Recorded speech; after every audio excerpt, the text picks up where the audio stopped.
খুবই কিউট আর সিম্পল ডিজাইনের এই কেকটা আবারও তৈরি করে ফেললাম। আসসালামু আলাইকুম সবাইকে, welcome to genius dessert paradise.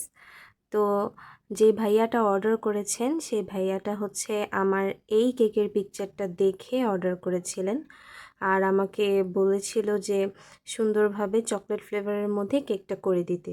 তো আমি সেই অনুযায়ী কেকটা ডেকোরেশন করে নিচ্ছি। তো এই পর্যায়ে আমি সুগার সিরাপটা দিয়ে দিব। সুগার সিরাপ দিয়ে দেওয়ার পরে কেকটা ডেকোরেশন করে নিব।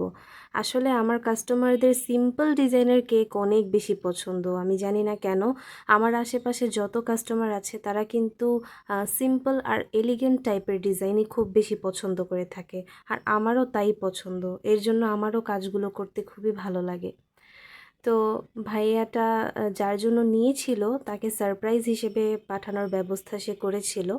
তো এই জন্যই আর কি সুন্দরভাবে বারবার বলেছিল যে ভালোভাবে যাতে আমি কেকটা তৈরি করে দিই, সুন্দরভাবে যাতে তৈরি করে দিই, কারণ সে সারপ্রাইজ দিচ্ছে আর কি।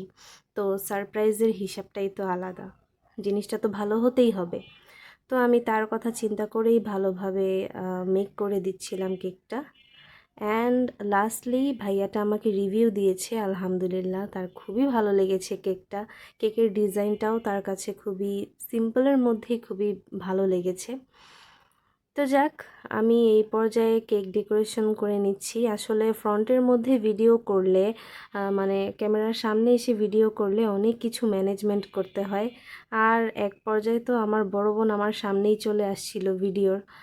তো ওটা আর কি, আর ভিডিও সে বুঝতে পারিনি আর কি, এই জন্য ভিডিওটা কেটে দিয়েছি ওইটুকু।